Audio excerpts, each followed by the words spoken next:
Hello friends, आप सभी का बहुत बहुत स्वागत है। और ये आज हमारा तीसरा टेस्ट है। तो अभी तक दो टेस्ट हम लोगों ने बहुत अच्छी तरीके से किए हैं। तो कल हमने बताया था कि जो तीसरा टेस्ट होगा वो राष्ट्रपति टॉपिक से संबंधित होगा, इंडियन पॉलिटी पर। तो उम्मीद है कि आप लोगों ने राष्ट्रपति वाला चैप्टर रिवाइज कर लिया होगा। और ये एक टॉपिक हम इसलिए सेलेक्ट करते हैं ताकि आप जो कुछ भी पढ़ाई कर रहे हो इस दौरान, तो वो तो आप करते ही रहिए, उसमें कोई व्यवधान ना पहुँचे। तो इसलिए केवल एक टॉपिक रखते हैं ताकि अलग से आप सिर्फ जो है एक टॉपिक आप रिवाइज कर लीजिए। तो उससे होगा ये कि वो टॉपिक भी आपका तैयार हो जाएगा और आपकी पूरी पढ़ाई भी डिस्टर्ब नहीं होगी। ओके। तो अगला टेस्ट हमारा किस टॉपिक पर होगा ये हम इस वीडियो के अंत में बताएंगे। ओके, तो पहला क्वेश्चन है, भारत का राष्ट्रपति चुना जाता है। काफ़ी इंपॉर्टेंट क्वेश्चन है ये सभी। ये यूपीएससी में भी काम आएंगे, और हालांकि यूपीएससी में थोड़े और टफ क्वेश्चन बनाए जाते हैं, लेकिन जानकारी आपको मिल जाएगी बहुत कुछ। तो पहला क्वेश्चन है, भारत का राष्ट्रपति चुना जाता है। ऑप्शन है इसके, लोकसभा के सभी सदस्यों द्वारा, केवल संसद के सभी निर्वाचित सदस्यों द्वारा, लोकसभा और राज्यसभा के सभी सदस्यों द्वारा, लोकसभा राज्यसभा और राज्यों की विधानसभाओं के निर्वाचित सदस्यों द्वारा। तो क्वेश्चन को बहुत ध्यान से पढ़ लीजिए, आपको 5 सेकंड का समय दिया जा रहा है। ओके, इसका आंसर होगा डी, लोकसभा, राज्यसभा और राज्यों की विधानसभाओं के निर्वाचित सदस्यों द्वारा। ठीक है। तो देखिए, होता क्या है कि जब राष्ट्रपति का चुनाव होता है तो उसमें एक तो राष्ट्रपति का चुनाव ये भी पूछा जा सकता है कि किस प्रकार से होता है। तो अप्रत्यक्ष मतदान द्वारा होता है। अप्रत्यक्ष कैसे? प्रत्यक्ष क्यों नहीं? क्योंकि प्रत्यक्ष जो है, हम लोकसभा के सदस्यों को हम प्रत्यक्ष चुनते हैं, मतलब जाकर वोट देते हैं उनको। और वो सदस्य जब संसद में पहुंचते हैं या विधानसभाओं में पहुंचते हैं तो वो जो है राष्ट्रपति के चुनाव में पार्टिसिपेट करते हैं, और उससे राष्ट्रपति मतलब चुना जाता है इस प्रकार से।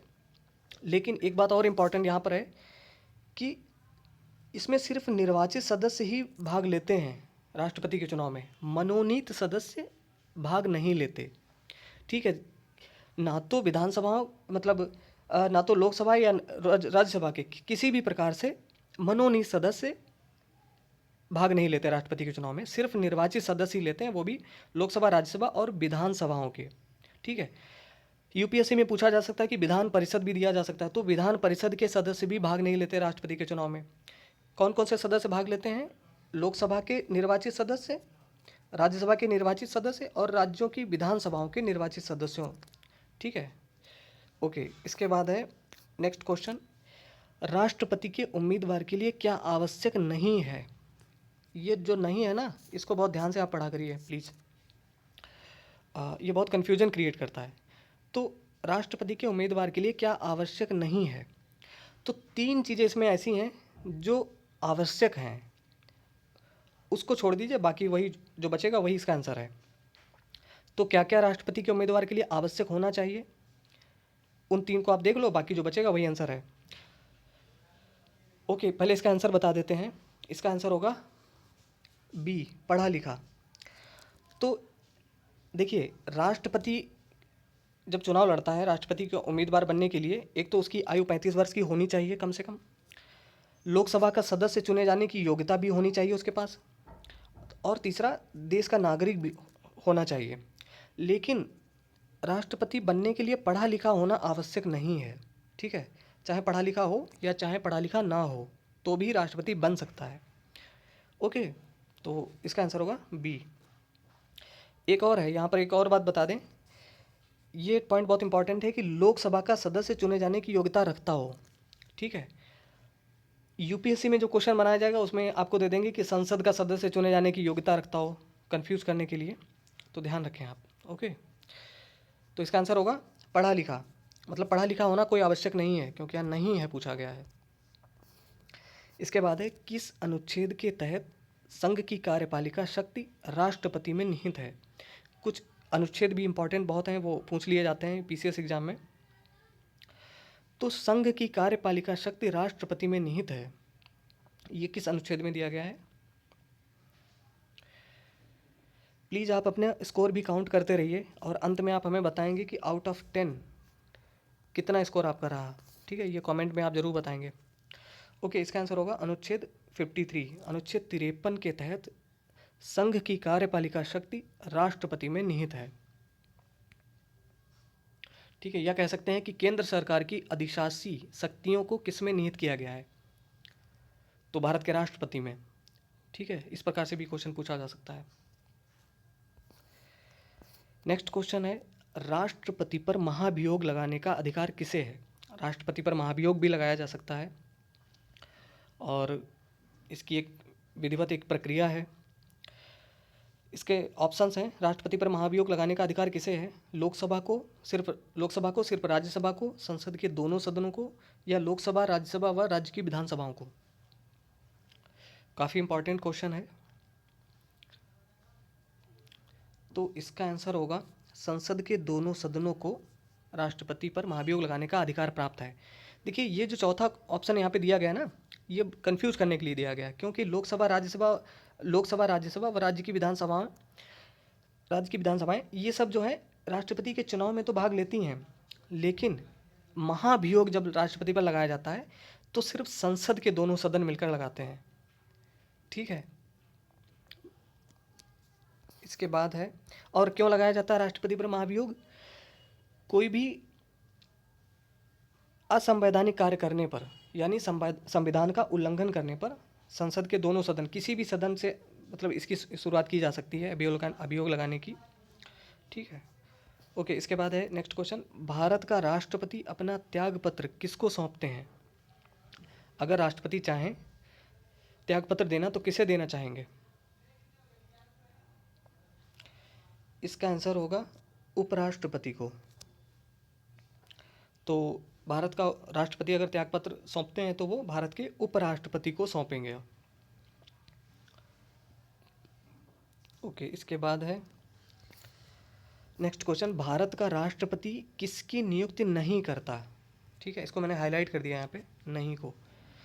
तो 3 यहाँ पर जो हैं उनकी नियुक्ति राष्ट्रपति महोदय करते हैं, लेकिन कोई एक है जिसकी नियुक्ति राष्ट्रपति नहीं करता है। तो इसका आंसर होगा उपराष्ट्रपति की। देखिए, उपराष्ट्रपति की नियुक्ति राष्ट्रपति नहीं करता है, क्योंकि उपराष्ट्रपति का तो चुनाव किया जाता है। ठीक है, जिस प्रकार से राष्ट्रपति के लिए चुनाव किया जाता है अप्रत्यक्ष मतदान द्वारा, उसी प्रकार से अप्रत्यक्ष मतदान द्वारा उपराष्ट्रपति का भी चुनाव किया जाता है। और बाकी सबकी नियुक्ति राष्ट्रपति द्वारा की जाती है, जैसे राज्यपाल की नियुक्ति राष्ट्रपति करते हैं, प्रधानमंत्री की नियुक्ति भी राष्ट्रपति ही करते हैं, और मुख्य निर्वाचन आयुक्त की नियुक्ति भी राष्ट्रपति करते हैं, और भी कुछ पद हैं जैसे कि संघ लोक सेवा आयोग के अध्यक्ष और सदस्यों की नियुक्ति। ठीक है, इस प्रकार से इनकी नियुक्ति, लेकिन उपराष्ट्रपति के लिए चुनाव किया जाता है, चुनाव होता है। नेक्स्ट क्वेश्चन है, राष्ट्रपति राष्ट्रीय आपातकाल घोषित कर सकता है, किस आधार पर कर सकता है राष्ट्रपति, मतलब राष्ट्रीय आपातकाल? बाह्य आक्रमण के आधार पर, राज्यों में संवैधानिक तंत्र की विफलता पर, या फिर आर्थिक संकट के आधार पर, या उपर्युक्त सभी के आधार पर? तो इसका आंसर शायद आपको पता होगा, इसका आंसर होगा डी, उपर्युक्त सभी के आधार पर।